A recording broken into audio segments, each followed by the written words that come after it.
100 اولادیں میری موجود ہیں۔ حضرت انس بھی مولانا سردار احمد صاحب کے پاس نہ چھوڑ گئی بچہ، کہنے لگی حضرت جی میں کو پڑھانے کے لیے تھوڑا چھوڑ گئی ہوں، میں تو اس لیے چھوڑ کے گئی ہوں کہ آپ مہربانی کریں خدمت کرائیں۔ حضرت جی کہنے لگے کوئی ایسا کام ہی نہیں، خدمت والا کیا کراؤں؟ کہنے لگی پٹھے پوا لیا کرو جی۔ ہن لڑ پیندے نے، کہنے نے بچے کام کر دیں مدرسے دا، حالانکہ اب کہاں بچے کام کرتے ہیں، اب تو گزر گیا دور، اب تو بچے کام کراتے ہیں۔ اب بچے بھی ناراض ہو رہے ہیں، گھور گھور کے دیکھ رہے ہیں، صحیح کہہ رہا ہوں آپ کو، بچے کام کراتے ہیں، بچے کہاں کام کرتے ہیں؟ کہنے لگی یہ چارہ ڈالے کرے گا آپ کی بھینسوں کو۔ تو حضرت نے اس کو کہا کہ بی بی چارہ میری بھینسوں کو ڈالنے کے لیے میں نے بندہ رکھا ہوا ہے، تو جا لے جا۔ کہنے لگی ہاتھ باندھ کے حضور مہربانی کریں رکھ لیں چارہ ڈالیں، اور پتر توجہ سے چارہ ڈالنا حضرت کی بھینسوں کو۔ رونے لگی، حضرت نے رکھ لیا، مہینے کا خرچہ بھی دیتے۔ شام کو نا وہ سارا دن کام کرتا، شام کو آ کے پیروں میں بھی بیٹھ جاتا، حضرت جی لائیں تیل تھوڑا سا پیر نہ دبا دوں۔ 8 سال ساتھ والے پڑھتے رہے، یہ بیچارہ نوکری کرتا رہا، میرا روپ بھی نہیں تے میرا رنگ بھی نہیں، اور مینو یار منان دا ٹنگ بھی نہیں۔ کبھی کبھی نا حضرت بلال حبشی فارغ ہوتے نا تو نبی پاک کی بارگاہ میں عرض کرتے حضور کوئی کام تو نہیں، سارے ہو گئے، حضور جاؤں ذرا، چلے جاتے۔ ایک دن سلمان فارسی کہنے لگے یا رسول اللہ یہ بلال کہاں جاتا ہے؟ فرمایا جا دیکھ کے تو آ۔ حضرت سلمان واپس آئے تو آ کے رونے لگے، کہنے لگے سونیا جب یہاں سے جاتا ہے نا تو جا کے سیدہ فاطمہ کی چکی پیسنی شروع کر دیتا، بی بی صاحبہ کے کام کرنے لگتا ہے، گھر میں جا کے اسنین کی ڈیوٹی کرتا ہے، وہاں بھی کام یہاں بھی کام۔ وہ چارہ ڈالتا رہا، اس نے چارہ ڈالا، حضرت محدث اعظم کی بھینسوں کو دستار فضیلت کا وقت آ گیا، سارے پگڑیاں سجا کے آ گئے، آج دستار ہوگی۔ یہ نہ پیچھے ہو کے بیٹھ گیا، چونکہ پڑھا ہی نہیں تھا تو دستار کاہے کی، دستار تو اس کی جو پڑھے گا، ہم نے تو پڑھا ہی نہیں، ہم نے تو یار پڑھا، گھر پڑھا، ڈیوٹی کری۔ حضرت محدث اعظم رحمت اللہ علیہ کے ہاں جب اعلان ہونے لگا نا کہ اب دستار ہوگی تو حضرت نے پہلا اعلان اس کا فرمایا۔ تو مجھے والا بندہ کپڑے بھی کدی کدی بدلتا ہے نا، وہ کہتا ہے جس حال میں بھی تھا میں پلٹ کے دیکھنے لگا کہ پڑھا پڑھایا تو ہے، کوئی شے نہیں، یہ ماجرا کیا ہے؟ پیچھے سے اٹھ کے آئے تو کہتے ہیں باقیوں کی دستار کسی عالم نے کی، کسی صوفی نے کی، لیکن یہ بھینسوں کو چارہ ڈالنے والا جب آیا تو محدث اعظم نے فرمایا پگڑی کے بال کو کوئی ہاتھ نہ لگائے، یہ ساری دستار میں نے کرنی ہے۔ اور فرماتے ہیں حضرت بال بھی دیتے جاتے تھے اور آنسو بھی بہاتے جاتے تھے، ماتھا بھی چومتے تھے، اور فرماتے تھے دستار کے بعد چلا تو نہیں جائے گا یار، مجھے تو عبادت بھی نہیں رہ گئی، مجھے تو چابیوں کو بھی نہیں پتا کون سی کہاں رہتی ہے، جائے گا تو نہیں؟ تو رو پڑا، کہنے لگا سونیا جائے تو وہ جس کے پلے کچھ ہے ہو، آتا جاتا تو ہے کچھ نہیں، مجھے کس نے رکھنا ہے، میں نے کہاں جانا ہے، ادھر کہاں، تو ادھر ہی رہوں گا۔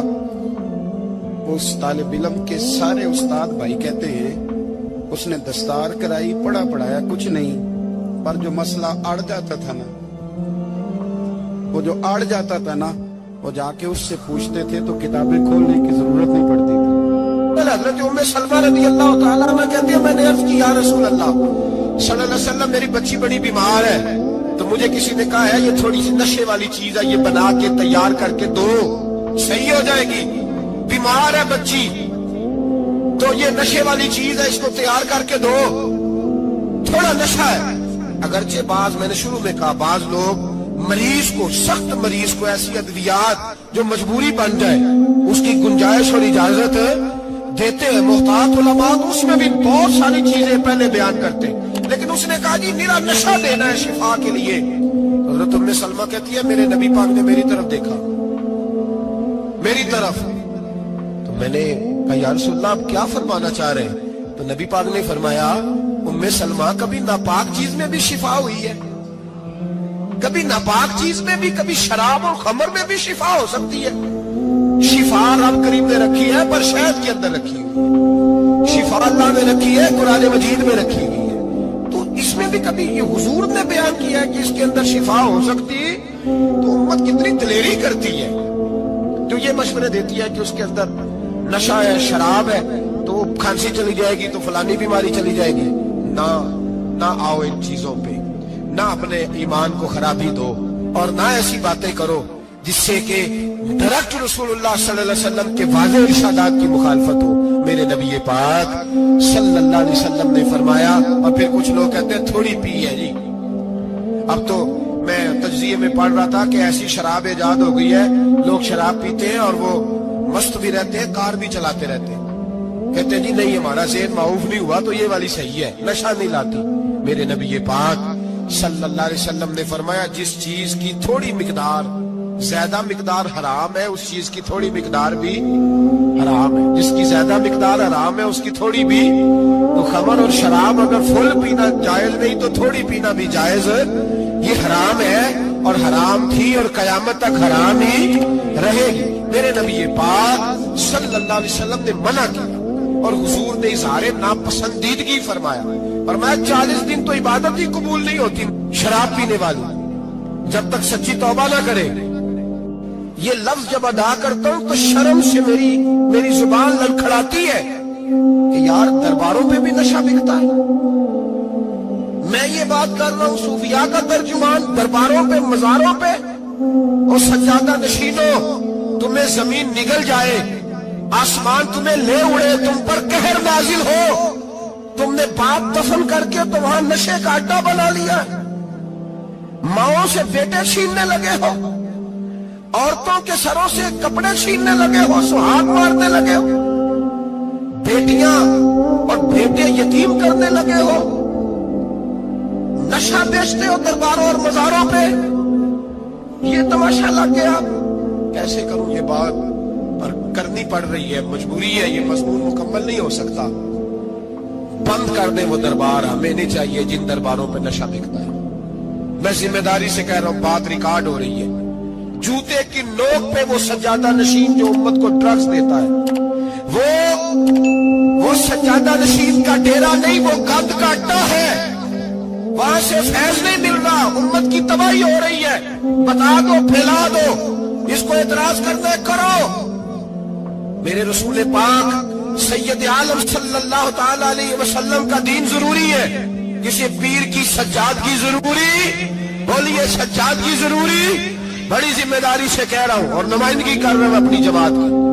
نہ ہمارے بزرگوں نے کل اس کی حمایت کی تھی, نہ آج کرتے ہیں, نہ قیامت تک کریں گے. بند کر دیں وہ دربار اور مزار. بزرگ دنیا میں یہ کام کرنے آئے تھے اور ہماری سوچ اتنی گر گئی ہے, اتنے ہم کمزور ہو گئے. کہتے ہیں جب اس کو چڑھ جاتی ہے تو پھر بڑی معرفت کی باتیں سناتا ہے. تجھے شرم نہیں آئی یہ لفظ کہتے ہوئے؟ اب نشہ ہی تجھے معرفت سکھائے گا. اب تو شرابی سے, بھنگی چرسی سے دین سیکھے گا. کہتے ہیں اس نے پی ہوئی تھی, چڑھی ہوئی تھی, میں بات کر دی تو میرا کام بن گیا. اتنی گندی اور میلی سوچ صاحب ایمان کی ہوتی ہے. تو اب نشیوں سے جا کر دعائیں کرائے گا. سن, میرے نبی پاک صلی اللہ علیہ وسلم نے فرمایا جو شراب پی لے, نشہ کر لے, اس کی تو 40 دن تک عبادت رب قبول نہیں فرماتا. تو کہتا چڑھی ہوئی تھی تو اس نے دعا کر دی, تجھے شرم ہی نہیں آئی بات کرتے, حیا ہی نہیں کیا تو نہ جملہ بولتے. یہ کوئی تصوف اور طریقت ہے, جاؤ اٹھا کے لے جاؤ. ایسی کوئی تصوف اور طریقت ہمیں نہیں چاہیے. ہمیں وہ والی طریقت چاہیے جس میں خدا کے قرآن کی بات ہوتی ہے اور محمد مصطفیٰ کے فرمان کی بات ہوتی ہے صلی اللہ علیہ وسلم. تو بھائی یاد رکھو یہ کوئی طریقہ نہیں. ایک مزار ہے, مجھے ایک صاحب کہنے لگے آ جائے یہاں بھی فاتحہ پڑھیں. میں نے کہا یہاں کیا ہے؟ کہنے لگے تھے تو بابا جی نشہ وشا کرتے, پر اب سنا ہے لوگوں کی منتیں بڑی پوری ہوتی ہیں. مجھے جذبات بڑے کم آتے ہیں. میں نے اس آدمی کو گریبان سے پکڑ لیا, میں کدھر ہٹ, وہ تو نشہ کرتا تھا اور تو جاتا تھا, تیری یہ کیسے طاقت ہوئی؟ تو نے مجھے مشورہ دے دیا ہے, تو ہمیں کمزور سمجھتا ہے. ہم کمزور ایمان کے لوگ ہیں. اور میں یہاں تجھے کہوں گا نہیں نہیں میں یہاں نہیں جاتا, میں وہاں جاتا ہوں. بالکل کوئی لگی لپٹی بات نہیں, کھری بات. تصوف وہ, دربار وہ جہاں قرآن پڑھا جائے اور رسول اللہ کی حدیث سکھائی جائے. باقی کوئی مطلب نہیں کسی قسم کا. میں داتا صاحب کبھی جاؤں نا جلسہ کرنے کسی کام سے, کسی تقریب میں, تو میں داتا صاحب کے بازار پہ نہیں جاتا. میں کہتا ہوں یار یہ جرانہ نہیں کہ بندہ کسی کام آیا تھا تو فاتحہ پڑھ لیا, واپس چلو.